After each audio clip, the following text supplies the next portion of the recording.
15 minutes for me to figure out how to use a live, but I appreciate you for doing that. So we're here now. This is my first one. I'm gonna like tip my camera down a little bit because that was a little too high, but yeah, first one. Appreciate you guys being patient with me as I figure out, how to use YouTube. I was kind of hoping to use it on my computer because then I could get in the chat and also, talk to you. Okay. I want to go through some of your questions. One of them that was kind of interesting to me, I will pull it up. It's one of the first people. Human-_713 asks, who holds the world's U.S. record for executive orders during their presidential term? I was actually really curious about that. I had no idea who it was. It turns out it was FDR. I guess that's no surprise, right? And Donald Trump is actually pretty low on the list, which you'd be surprised about considering the flurry of executive orders. It's been like 80 in the past 2 months. But yeah, FDR, obviously coming off of the Great Depression, he ripped 3,721 executive orders during his presidency. Harry Truman follows him at 907. Joe Biden was 162. Donald Trump is at 220. So yeah, it's interesting. So that was one question that I thought was quite interesting. Someone asked me, how long before Donald Trump throws Musk under the bus? I have talked about this for a while, and I don't think it will happen anytime soon because Elon Musk has given Donald Trump so much money, and he needs that money for his political operations. He's intrigued by it. It also allows him to be a party boss in the future if he doesn't, I don't believe he's really going to run for re-election. I think that's sort of like a trolling of the libs. But, he sees the value of Elon Musk. He's impressed by how rich he is. I don't think it's happening anytime soon, even though everyone around Trump cannot stand Elon Musk, as you could see in my latest reporting if you subscribe to the Red Letter. Someone asked, how's your day going? It was going really well until I couldn't figure out how to use YouTube, my first live, but thanks for asking. Yeah, it's true. Musk is an ideal patsy for whatever goes wrong. He was never really truly MAGA, that's for sure. So I think he is the easiest person probably to sort of throw under the bus. He's a great heat shield. His approval ratings continue to dive while Trump's rise up. And there was an interesting story in Politico this morning, actually, about how Democrats are now targeting Elon Musk in their town halls and in their, Bernie Sanders and AOC are on the road right now. And they're talking about Elon Musk. They're not talking about Donald Trump. And I think they may think that Trump has become like a little bit too impervious because of that. The Golden Circle mentioned, thanks for joining, by the way, as a member. I appreciate that. Trump has served 10 more days than Abe Lincoln. Wow. Interesting stat. Thanks for throwing that in there. I can't fact check it, though, in real time. I was reading an article on former President Carter. What are your thoughts on Jimmy Carter? I don't think he was a great politician. Like, he may have been a okay leader, but he wasn't the best politician. And obviously his own party turned on him, and he lost the election. He was he served during a recession. It wasn't a great time. But he was definitely, he spent the rest of his life as a philanthropist. And I think he'll be remembered for that. How is Schumer going down? That is a really good question. There's been so much rage against Schumer from every angle of the party. The moderates are cutting him a little bit more slack because they voted along with him to continue the Republicans' resolution. But, I was talking to a Republican yesterday, and they were in a few months, they had raised the debt ceiling. And never before has Donald Trump raised the debt ceilings, the 4 times he had to do it in his last term, without the help of Democrats. Republicans do not like to vote to raise the debt ceiling. They do not want that on their scorecard. And so they're going to need Democrats. And so that means there's going to be concessions. So what kind of concession does, Schumer get from the Republicans? He's got to ask for something big. Does he get them to try to get rid of DOGE? I don't think Republicans will do that. But it's really an opportunity for him to show to his party he's a tough negotiator, because Pelosi really challenged him saying, why would you pass the continuing resolution nothing. Like, she was always a deal maker, and she believes this might be an opportunity for him to win the party back, is to get something out of this debt ceiling negotiation. The last time that Trump had to raise a debt ceiling in 2019, only 65 Republicans voted with him. Right. When is Trump going to realize that Putin plays him, if ever? I mean, Putin plays every single president, and every single president thinks that they are the one that will be impervious to Putin, right? And it's like, none of them get the fact that this guy is like a KGB officer. You're dealing with a literal spook. George W. Bush, I looked into his eyes and I saw his soul. Bill Clinton believed that he had a real connection with Putin. Donald Trump now, he's getting played. And at some point, Putin is backing him into a corner, and he's going to have to take a position. And I think that's an interesting thing. And I kind of think Trump may end up walking away from this war and trying to be the negotiator in it, even though he really wants a Nobel Peace Prize like his bête noire Barack Obama has. He's really fixated on that. But remember, he said, I will solve the war in Ukraine in 24 hours. It's been 2 months now. It doesn't look like we're getting any closer to a ceasefire either. Even after their meeting, there was Russia was bombing Ukraine, and Ukraine vice versa to Russia. Here's questions. People have been asking me a lot, like, should people from abroad come visit America, exchange students, etc.? I don't have the answer to that. I mean, they shouldn't overstay their visa. I would say that. But are they welcome to stay? I think they're okay on a tourist visa. Student visa is harder to say. Could they be pinned for engaging in political activity that the Trump administration doesn't like? It's a fair question. Oh, yeah. Paul Weiss firm completely bending the knee to Trump. That's a good one, the Loaf King. Scary times we're in right now when, big law is bending to Trump, because, like, those are the people who are usually the first line of defense when the administration is overstepping its bounds, right? You have these lawyers that are ready to make a name for themselves by going up against government. And if they're afraid and they're already bending the knee, I mean, that's, and it's not just Paul Weiss, it's a bunch of other firms as well. So that is something to be very much aware of. That's real power. So yeah. What's Legacy's reaction to your new path? Thanks for asking that, Ernie. People have been really supportive of me. I mean, to my face, at least. I don't know what they're saying behind my back, but I think a lot of them realize that this isn't what I'm doing in the future. This is the present. And people like you and me, we're constantly turning to independent voices. People are going to YouTube for their news. This is where media is right now. And I am just where I am supposed to be. I am going to where the audience is. You are here, and so I should be here. And it made a lot of sense for me to come into the new media space. And also, I can authentically speak to you without anyone being in the way. There's no producers, there's no editors. I'm just reporting, doing the exact same stuff I did before. I've been a reporter for nearly 2 decades. I'm calling my sources, I'm getting information, I'm getting it out to you without anyone getting in the way, no filter, unvarnished, maybe not perfect, but still, like, this is authentically me. And if you have a problem, you can come to me. Thanks, Golden Circle. Appreciate it. Is Stefanik's next in line for 2028? Don't think Vance is it. And Don Jr. is a cloud, says Luke. I never thought about Stefanik as 2028. It's interesting that you mention her. I think a lot of people still think JD Vance has a chance. I actually think he's a placeholder for Don Jr. because the Trumps, they think in franchise terms, and this is a political franchise for them. So I could see JD Vance, because it's going to be really tough for him to get out of this term and not have, be scandal scarred in the same way that Mike Pence is, unless he continues to do what he did in the Oval Office with Zelensky and turn every moment into a podcast shouting match. So yeah. In such a polarizing world, where is the best non-biased news source in your opinion? Honestly, I really like the Wall Street Journal. I think they're great.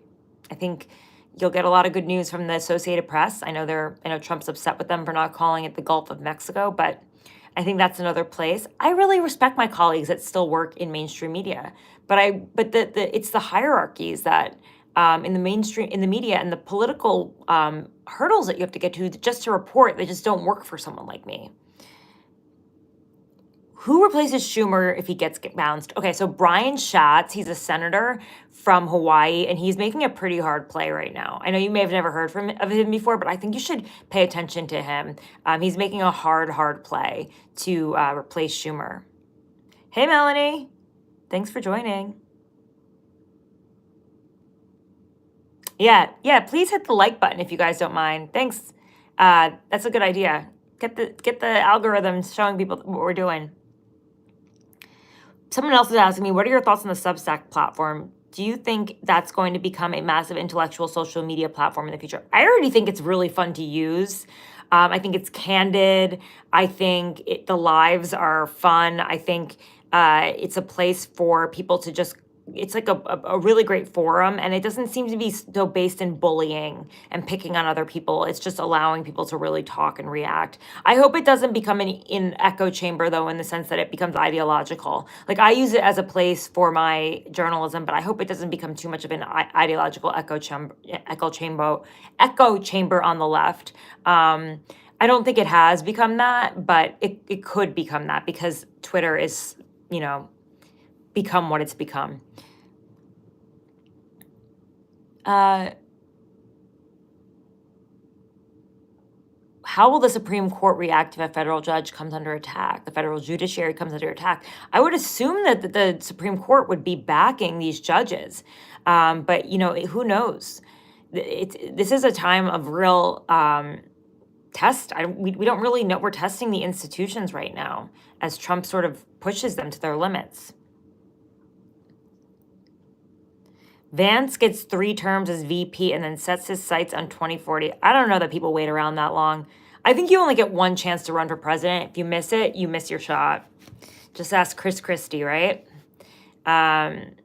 Yesterday's red letter on the FDI was wild. Are any other agencies having office space turmoil? Thanks for mentioning that, David. Yep, I have a Substack called The Red Letter. I hope you guys all subscribe. And consider becoming paid subscribers because journalism, especially investigative journalism, isn't cheap. But in my piece, I talked about how the FDA is dealing with some serious issues because they expanded during COVID. Obviously, they needed more officials working for them when you're dealing with a health issue, a public health crisis, which is, their specialty. They're dealing with the avian bird flu. They dealt with it when formula had toxins in it.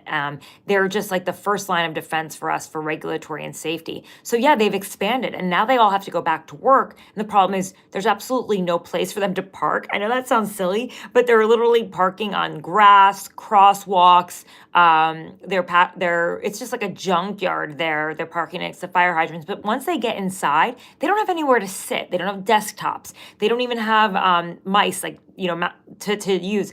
They're on folding tables in the middle of public spaces, and they're sharing closets. It's really out of control. I mean, listen, say what you will say about a bloated federal government. I don't think there's anything wrong with having a lot of people at the Federal Drug Administration. I'm okay with that. I'm okay with having people who, test the things that we ingest there. Like, that seems to me like a worthy fee to be a taxpayer to pay for. It also keeps big business in lines. What are you hearing behind the scenes about future leadership prospects for the Dems? Well, Cameron, I did just mention that Brian Schatz is making a play for Schumer's position as Senate Minority Leader. I think Chuck Schumer he's a man made of steel. He knows how to work this. And like I said, I think he's got another chance to prove himself before the party when Democrats have to raise the debt ceiling for Republicans, and he's going to ask for something in exchange. And Republicans are going to take a beating for that. So, I think that's an opportunity for him to win back the party, although the party is going to demand a lot, and I don't know if he's going to be able to deliver. I mean, AOC is obviously positioning herself for that role, but does she have the negotiating skill? Like, does she have what Pelosi has? It's a negotiation. Those party boss jobs are not easy. Yeah, Trump seemed to be extraordinarily pissed at the New York Times today because the Elon story, just for the wit listing. Am I saying that right? That is true. So there was a new bombshell story in the New York Times, and it basically said that Elon Musk was getting a briefing today on what the U.S. would do if we got into war with China. It's like a classified briefing for a guy who has so many contracts with China, with Tesla, okay? He is obviously one of the wealthiest people in the world. There's so many conflicts of interest. This is not the kind of information that Elon Musk should have. And the administration went nuts. They called it fake news. They downplayed what the briefing was going to be about. They said it was just going to be about DOGE cuts and general China concerns. But yeah, I think this is the problem, the conflicts of interest, the information that Elon is collecting that helps him in the marketplace to really control the government through all of his devices and all of his products. Starlink. I mean, you can wipe out AT&T and replace Starlink with it. You got Tesla in China. So yeah, that is a big, big conflict of interest, and the reaction is pretty clear. If there's one thing that Donald Trump does not want his base to think is that he's selling the country out to he's selling out the country's secrets on China for an oligarch. I just don't think that plays well. Yeah, last name is Schatz. Did I say it wrong? Golden Circle? No, I don't think so. I could see that someone said Trump may throw Vance under the bus to clear the way for Don Jr. I don't think he even has to think about throwing Vance under the bus. It's an impossible job to be the vice president. It's really difficult in either party, in any situation, to run as the vice president and win. I mean, Biden did it, but there was a lapse of time. There was about 4 years. Al Gore couldn't pull it off. Clearly, Kamala Harris couldn't pull it off. It's not it. Oh, by the way, if you guys don't mind hitting the like button, David, thanks for reminding everyone. And also subscribing to my newsletter, The Red Letter. That'd be awesome. What are people saying about Pete Hegseth? He seems to have more of a culture warrior agenda, but what are people saying about military readiness under him? It's all about culture wars. Yeah, that seems to be what he's really focused on. But, he also has the America First policy, that Trump is instating, which would mean a contraction of our military and defense. So it kind of goes along with Trump's agenda, the fact that he's, maybe not as fixated on military readiness. I mean, it was a real concern that his drinking issues before he got into the job, because military readiness, you want to make sure the Defense Department is ready at any moment. I haven't seen Ben Wallace's book, but thanks for asking on Elon. How do you personally avoid getting into the US versus them mentality when covering politics and reporting? I don't think of it as an us versus them. I think of it as these people are in power. We're holding truth to power. And I don't care who has it. Like, I'll talk about Schumer, I'll talk about Trump. I don't know. I don't think about it as us versus them. I just think we have the rights to hold people to power into account. And the strongest way to do that is by getting original information. Okay, and being informed. What are your thoughts on Biden's handling of Ukraine? It's arguably the greatest part of his foreign policy. He rallied 50 nations to support Ukraine, preventing Putin from taking it in days. Yeah, that's fair. I mean, listen, Ukraine most people thought Ukraine would have crumbled in weeks. It's been years now. And they've really left, honestly, Russia flat on their ass. The fact that they're using North Korean soldiers at this point, it's not a good sign. It's shown the fortitude of the U.S. and how much they're willing to stand up for Europe. But again, Zelensky goes and he campaigns for the Democrats. Trump hates him now, and it's all sort of fallen apart. It was interesting, though, to see in the last Congress that Mike Johnson fought for that $50 billion in military aid for Ukraine, saying it was important to him, a part of his legacy. But the thing that people don't really talk about is that, like, with the Ukraine aid, we're sending over our old artillery, tanks, fighter jets, stuff that we need to clear out of our stock, because we need we need the latest technology and military aircraft, utility, we need the latest for our abilities to protect our country. So we're sort of like cleaning out our cabinets, you could say, or our stock of military equipment, and then replacing them with defense equipment that is produced in America. So it's kind of almost like a subsidy. That's just something people should understand. So sorry if I didn't say that. I said that in a clunky way. I don't stay up at night thinking a lot about military equipment, but yeah.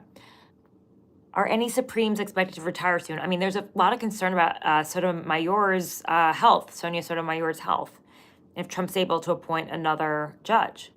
And that would obviously be a very lopsided Supreme Court. What happens if Trump and Musk refuse to adhere to the Supreme Court demands? I mean, it's a really good question. It's not like the Supreme Court has an army to enforce what Trump does. I mean, it's hard to say who has more power. Will Kamala Harris become governor of California? Maybe, sure, great. Spend the rest, that's fine. The talk about her becoming the next nominee for the Democratic Party, to me, seems a little crazy. Thanks for subscribing to my Substack, David. It's the red letter. How annoyed are Republicans behind the scenes with some of the Trump DOGE cuts? I think a lot of them are very, very annoyed. Some of them have made it known, like Katie Britt of Alabama. She said, I'm concerned with the cuts to the National Institute of Health cuts at University of Alabama. That's where they have hundreds of millions of dollars in grants to do work on like super viruses, vaccines, health issues. So, hey, Adam, thanks for the shout out to State of the World. Adam works on my team with me. He makes these amazing thumbnails. We just launched another show called State of the World, Sally Lockwood and I, about Sally Lockwood comes from, by the way, Sky News, and she's an amazing anchor. She was the morning show anchor. She is also a former war correspondent based in Dubai. I mean, she's been to Ukraine. She's been to Afghanistan. That's where she met her husband, Gaza. So yeah, she's been all over the place. But back to the DOGE cuts. I know that was a little bit of a brief interruption, but back to the DOGE cuts. By the way, you can see my studio. Cool, right? It's just my dining room that I turned into a studio. Back to the DOGE cuts. Yeah, they're annoyed. Of course they're annoyed. Their constituents are feeling it. Parks are closing or they're messy. People love parks. Don't fuck with parks, right? I had the governor of North Dakota, Kelly Armstrong, on my podcast, and it's on this YouTube channel this past week. And we talked about this. How are you feeling the effects of DOGE, the tariffs? Because, North Dakota, where he's from, and he's MAGA, by the way. He considers himself to be a MAGA member. I mean, he considers himself to be a MAGA politician. I was like, how are you feeling this? And, he's like, we have to be in touch with the White House and tell them how the cuts are impacting our constituents. Soybeans, they are a huge export to China. They already were impacted the first time around during the first round of tariffs, but they had USDA to come in there and help the farmers with subsidies. If DOGE cuts the USDA, which he said he wasn't sure if USDA was going to come in and rescue the farmers, and it sounds like that's not something that DOGE is about, like they might have some real problems. But yes, there's a lot of concern about also the trickle-down economics of cutting all these federal jobs. Because it's not just in Washington, it's all over the country that people have federal jobs. So yeah, I'm hearing it a lot from Republicans. They're worried about the trickle-down economics of DOGE. Do you think corporate political donations will ever be reconsidered as protected First Amendment activity? Thanks. I think about that a lot, Eric, especially when I see a lot of, you could call them like content creators, political content creators, being backed by PACs and not saying that like the content they're creating was backed by, the people who hate Donald Trump or the people who hate Nancy Pelosi, like you would see in an ad that's paid for by a PAC, right? They're able to create all this content without having to say anything. But you could say, yeah, well, that's First Amendment activity. I think this all needs to be regulated. I don't see that happening during the Trump term. He's never really been one for regulation.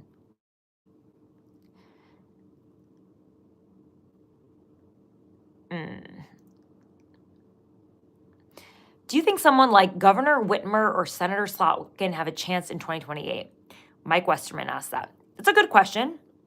Okay, so I was with a very big Democratic donor yesterday. We had lunch, and he said to me, Tara, Governor Whitmer, Gretchen Whitmer, she's one of the most impressive politicians we have on our side right now. This is someone who's supported Barack Obama, Biden, everyone. It's like he's a big mocker in the party.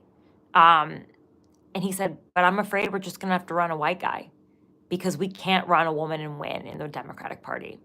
So there you go. And Alyssa Slotkin, obviously, despite her CIA agent background, having been, in Afghanistan, The party is just trying to win over white men that they lost, and I think they lost it with their kind of more extreme policies, their gender identities politics, and some of the other stuff. So yeah, to course correct that, it's going to be a white guy, and Rahm Emanuel's pushing hard for it. There's already draft Rahm Emanuel websites out there.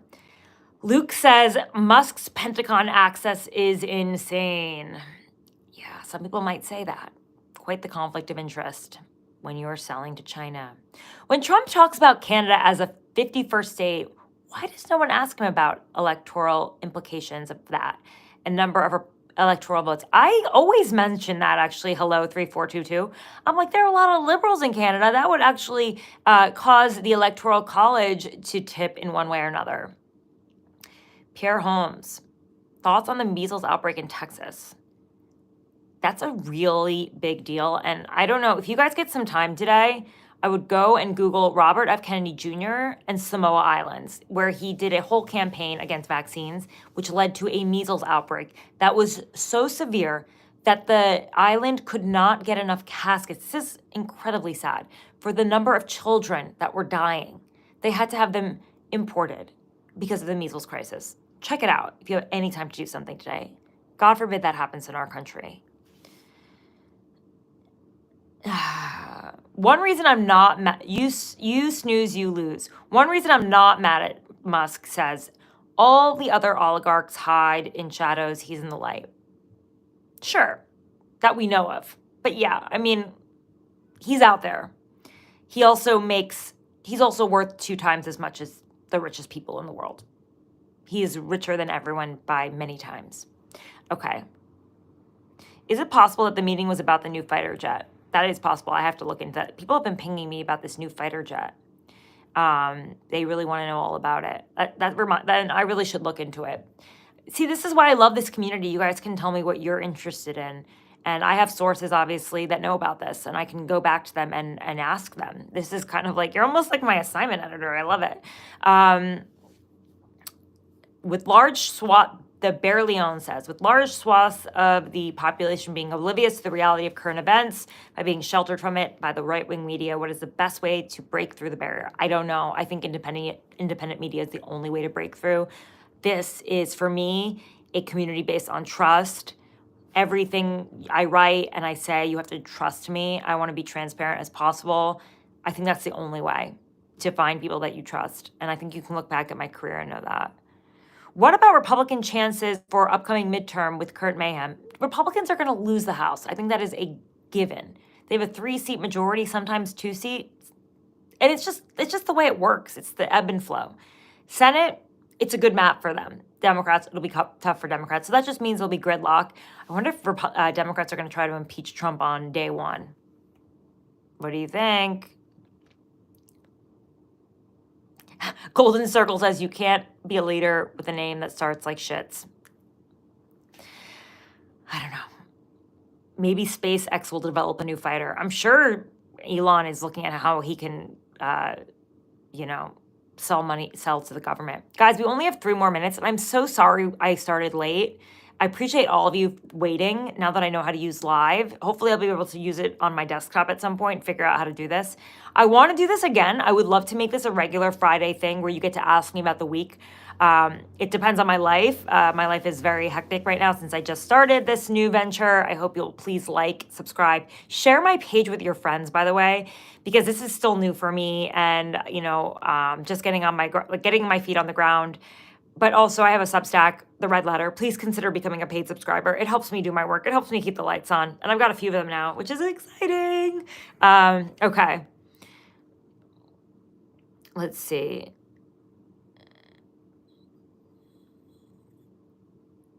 People said good FDA item. Yeah, I think it's important that we know what's going on at the FDA. It's a very important agency. I'm going to keep going, by the way, with the FDA because I have some good sourcing in there, and I'm going to keep finding out what's going on there because there's more to this. It's not just a mess in the office. There are a lot of things that are falling through the cracks.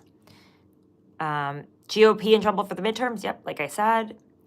What's first, Greenland, Panama Canal, or Canada? I think a lot of this is talk, imperialism talk, the idea of America being a great power. This is Trump trying to hype up his ability to lead the country into a position of strength. Do I think he'll actually do any of it? No. Sorry. That's just the fact. It's just rhetoric. It's just the idea that he's a stronger leader than Biden. He can acquire new lands, manifest destiny. Yeah. Okay, here's one. AMMT says Germany approved $1 trillion in military spending today. That's the result. That is actually a good thing, because as someone who used to be based in Brussels and covered the EU for many years for Politico, the Europeans have been reluctant to pay for security in their own continent. They have long been freeloading off the US. It is time for them to step up. And let's not forget that Germany is a very, very, very wealthy country. They have tons of exports that they sell around Europe. It's time for them to step up. So it's good to hear it.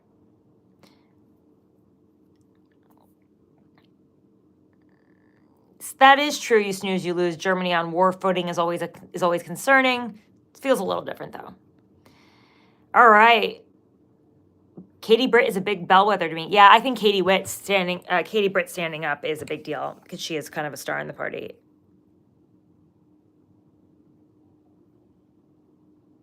What's Bill Maher like when the camera is off? Exactly the same. He's pretty hilarious. Last time backstage we chatted, and the other time before, saw him at a party. He's just a funny guy.